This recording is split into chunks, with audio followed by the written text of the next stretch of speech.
Golden FM 97.5. Hello, good afternoon, and thank you for joining us on the Golden FM's Midday News today, Thursday, September the 11th, 2025. In the headlines, President Tinubu says his meeting with President Macron was productive. President doctors give federal government 24-hour ultimatum. NLC demands audit of power sector infrastructure after another grid failure. Malam Kyari, ex-NNPCL GMD, leaves EFCC headquarters after questioning. Police INEC move against early campaigns ahead of 2027. And the foreign scene man-ons for Charlie Killer continues as President Trump says it's dark moment for America. Details coming up shortly. And now the details are Michael Oluwafemi. President Bola Tinubu has held his recent meeting with French President Emmanuel Macron, describing it as productive.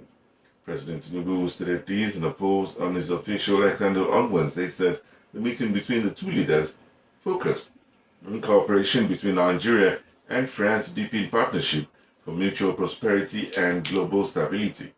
According to the president, he had a productive lunch with President Macron at the LC Palace, where they reviewed key areas of cooperation between Nigeria and France and agreed to deepen their partnership for mutual prosperity and global stability.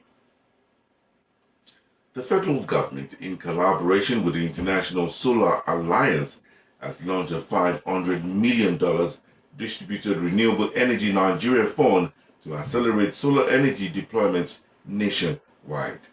This was disclosed in a statement on Wednesday by Mr. Bolaji Tunji, media aide to Chief Adebayo Adelabu, the Minister of Power. The agreement was formalized by Chief Adelabu and Mr. Ashish Khanna, ISA Director General, during the 7th Regional Committee meeting for Africa held in Accra, Ghana, from September the 2nd to 4th, 2025. According to the statement, the framework establishes a robust 3-year action plan to accelerate Nigerian solar adoption. The $500 million GRE Nigeria Fund is designed to catalyze investment in renewable energy projects backed by stronger regulatory support from the Ministry of Power. The Nigerian Labour Congress, NLC, has asked the federal government to carry out a comprehensive audit of power sector infrastructure and review of the entire model of privatization. While reacting to the reported collapse of the national grid, which threw most states of the country into darkness, the labor movement called on government to stop further deployment of public resources to support the privatized entities. In a statement signed by Comrade Joe Ajero, its president, NLC said the federal government should undertake a fundamental review of the privatization model itself, with a view to reviewing the critical sector. The Nigerian Association of Resident Doctors has issued the federal government a fresh 24-hour ultimatum to meet its outstanding demands. Following the expiration of its earlier 10-day deadline on September the 10th, the decision followed a 6-hour meeting of the Association National Executive Council held virtually on Wednesday. Dr. Tokbe Oshundara, the president of NAD, said the association acknowledged the government's promise to address their concern, but insisted on immediate action. In a communique issued on September the 1st, 2025, and signed by Dr. Tokbe Oshundara, NAD President, Dr. Luashola Odumbaku, General Secretary, and Dr. Moa Amubi, Publicity and Social Secretary, the doctors demanded immediate payment of the outstanding 2025 Medical Residency Training Fund, settlement of 5 months arrears from the 25 to 35% Consolidated Medical Salary Structure Review, and other long-standing salary backlogs. They also demanded the payment of the 2024 recruitment allowance arrears, prompt disbursement of specialist allowances, and restoration of the recognition of the West African Postgraduate Membership Certificate by the Medical and Dental Council of Nigeria. In addition, they called on the National Postgraduate Medical College of Nigeria to issue membership certificates to all deserving candidates, implement the 2024 Consolidated Medical Salary Structure, resolve outstanding welfare issues in Kaduna State, and address the plight of resident doctors at the Ladoke Akintola University of Technology Teaching Hospital, Ogbomoso. Malam Mele Kyari, former group managing director of the Nigerian National Petroleum Company Limited, NNPCL, has left the headquarters of the Economic and Financial Crimes Commission after he was interrogated over financial matters during his time in office. Malam Kyari was seen walking into the headquarters of the anti-graft agency in Abuja at about 2:15 p.m. on Wednesday. As he was walked in, the former GMD said he has done his part and the EFCC must do theirs, adding that if both parties do their duty without fear or favor, with honor, respect and commitment, Nigeria will move forward. The EFCC had approached the Federal High Court in Abuja seeking a 60-day freeze order to complete the investigation, but Justice Emenyonu limited the freeze period to 30 days with the option of renewal if necessary. The court in August ordered the temporary freezing of 4 Jai's bank accounts linked to Malam Kyari over allegations of fraud. Justice Emenyonu made the order after Mrs. Ogechi Uja, counsel for the EFCC, moved an ex parte motion asking the court to freeze the accounts in the interim pending the conclusion of investigations by the commission. The judge in his ruling held that application was meritorious and accordingly granted same. Justice Emenyonu then adjourned till September 23rd for a report on the matter. You're listening to the Midday News on 97.5 Golden FM Yenagoa. Still to come more news, please do stay tuned. Welcome back. You're still listening to the Midday News on 97.5 Golden FM, and now for the rest of the bulletin. The Nigerian Senate has stood its ground over the continued blockade of Senator Natasha Akpoti-Uduaghan. Senator representing Kogi Central insisted that its actions were consistent with parliamentary rules, even as opposition parties, human rights lawyers and civil society raised the alarm over what they described as an assault on democracy.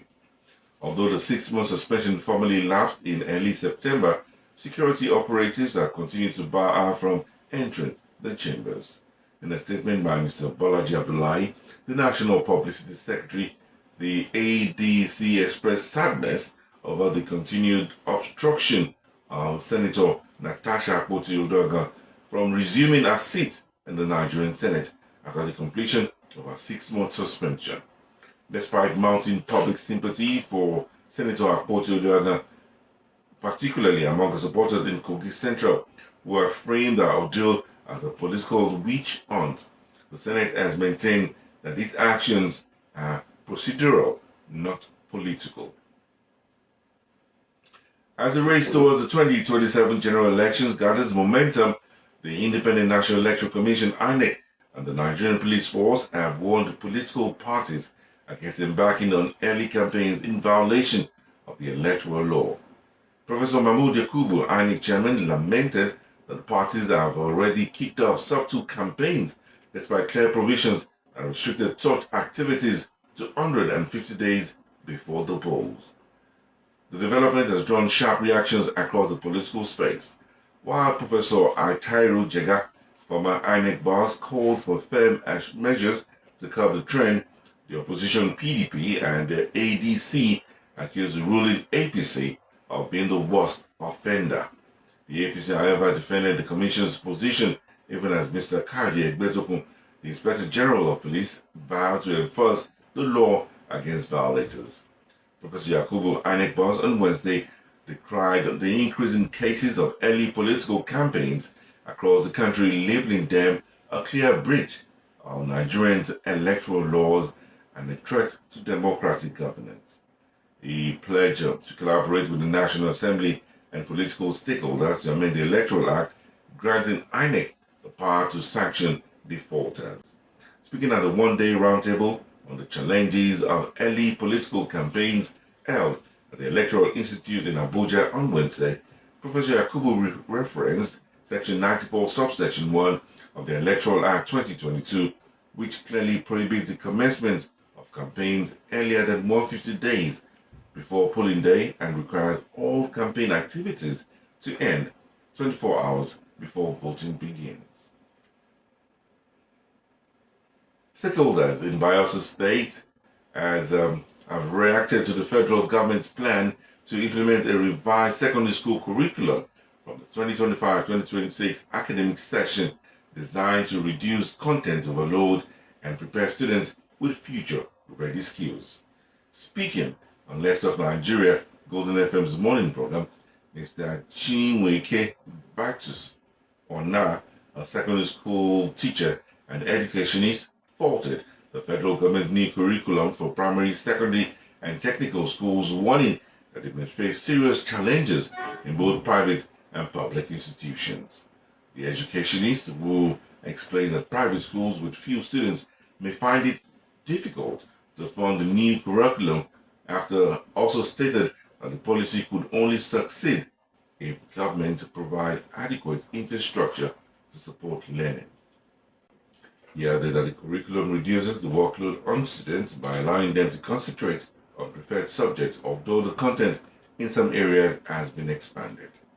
The caller expressed mixed feelings about the new curriculum, while another argued that the real issue lies in children's willingness to learn rather than in changing the curriculum. And on the foreign scene, a man owned is going for the killer of Mr. Charlie Kirk. Conservative activist and influential President Tom Ally, who died after being shot at the university in Utah. Two people who were arrested have since been released, as officials say they have no current ties to the shooting.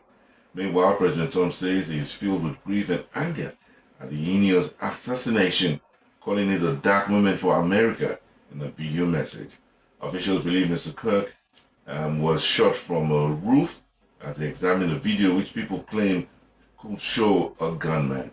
Mr. Kirk, who founded conservative group Turning Point USA H18, was close to the president and his family.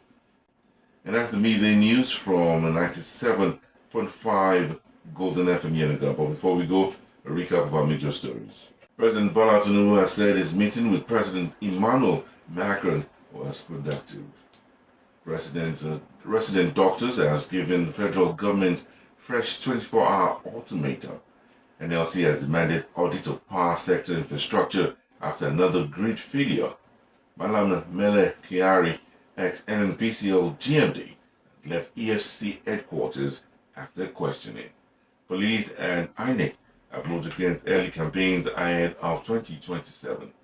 On the foreign scene, manhunt for Charlie Kirk killers continues as President Donald Trump says it is a dark moment for America.